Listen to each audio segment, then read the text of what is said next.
नमस्कार बंधुरा सुष्मिता रान्नाबान्नाय स्वागत जानाच्छि। आज के तुम्हारे काछे आमी एकटी नतून भिडियो निये चले एसेछि। बाच्चारा बार्गार खाওয়ার জন্য खूब बायना करे।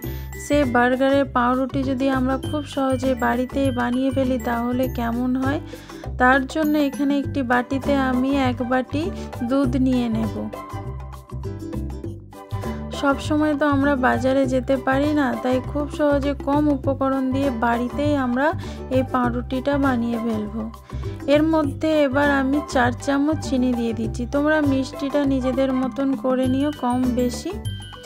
এবার এর মধ্যে আমি ইস্ট দিয়ে দেবো 2 চামচ। ইস্টের ডিবাতে যে চামচটা থাকে সেই ডিবার চামচেরই 2 চামচ আমি ইস্ট দিয়ে দেবো।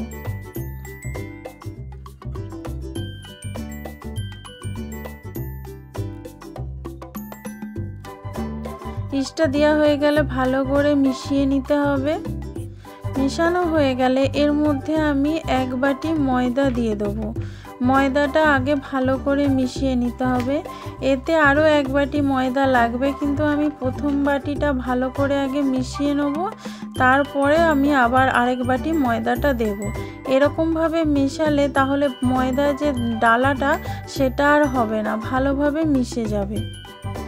প্রথম বাটিটা আমি মিশিয়ে দিয়েছি, এবার আরেক বাটি ময়দা আমি এর মধ্যে দিয়ে দিলাম। এটাকেও ভালো করে আমি মিশিয়ে নেব।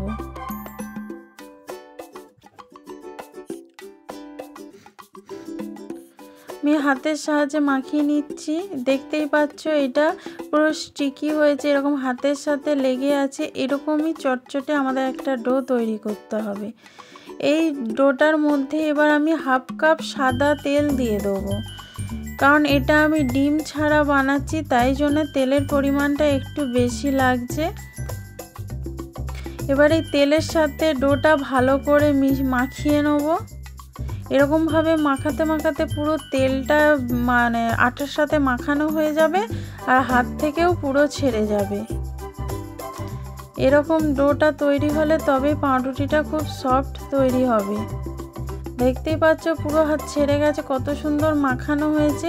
এটাকে আমি চাপা দিয়ে 1 ঘন্টার জন্য রেখে দেবো। 1 ঘন্টা পর খুলে দেখাচ্ছি, দেখো কতটা ফুলে উঠেছে। এবার আমি একটু হাতের সাহায্যে এটাকে মেখে নেব। মেখে নিলে ভেতরে যে হাওয়াগুলো রয়েছে সেগুলো বেরিয়ে যাবে, এমনকি আর একটু মানে মাখালে জিনিসটা খুব নরম হবে।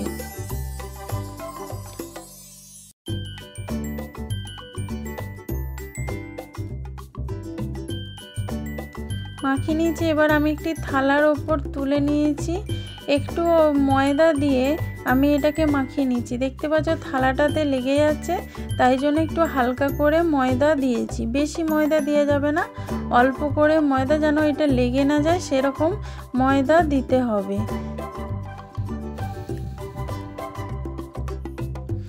আর একটু ময়দা নিয়ে নিচ্ছি যাতে হাতে আমার না লেগে যায়।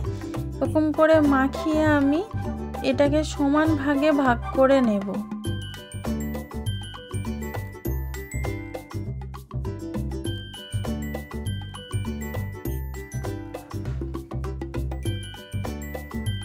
একটা ছুরির সাহায্যে আমি সমান ভাগ করে নিচ্ছি। ভাগ করে নিলে আমার পাউরুটিটা করতে খুব সুবিধে হবে। আমি 2 বাটি আটায় আমি 4 পিস পাউরুটি বানাবো।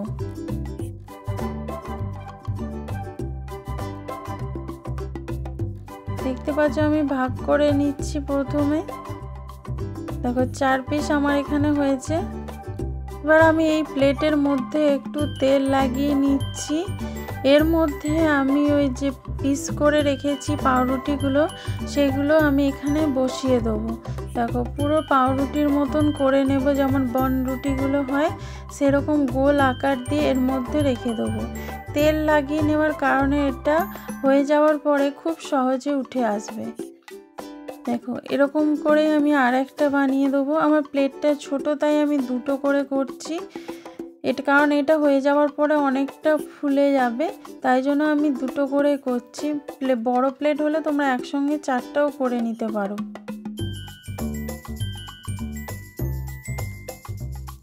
এখানে আমি কড়া বসিয়েছি, তার মধ্যে একটা স্ট্যান্ড দিয়েছি, সেটা গরম হয়ে গেলে কড়াটা এর মধ্যে আমি প্লেটটা বসিয়ে দেবো। বসিয়ে আমি এটাকে 10 থেকে 20 মিনিট চাপা দিয়ে রাখতে হবে মিডিয়াম আঁচে। আমার এখানে একটা মিস্টেক হয়ে গেছিলো, আমি রুটিগুলোর ওপরে তেল ব্রাশ করতে ভুলে গেছিলাম, তাই জন্য সঙ্গে সঙ্গে খুলে আমি এর ওপরে একটু সাদা তেল বা বাটার যাই হোক ব্রাশ করে এর ওপরে আমি একটু তিল দিয়ে দেবো, সাদা তিল ছড়িয়ে দেবো। তেলটা দেওয়ার কারণে কালারটা খুব সুন্দর হবে, আর তিলটা দেওয়ার কারণে যে বান রুটির ওপরে যে তিলটা দেওয়া থাকে বার্গারের, সেটা দেখতেও খুব সুন্দর লাগবে আর খেতেও খুব ভালো লাগবে। দিয়ে আমি আবার চাপা দিয়ে 10 থেকে 20 মিনিট হতে দেবো। দেখো হয়ে গেছে, একদম পুরো নরম। আমি এবার নামিয়ে ঠান্ডা করে নেব। এরকমভাবেই আমি সবগুলো করে নেব।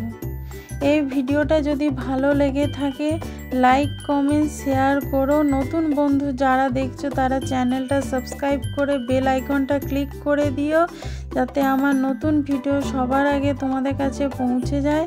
আমার চ্যানেলটাকে সাপোর্ট করো, পাশে থেকো। Thank you.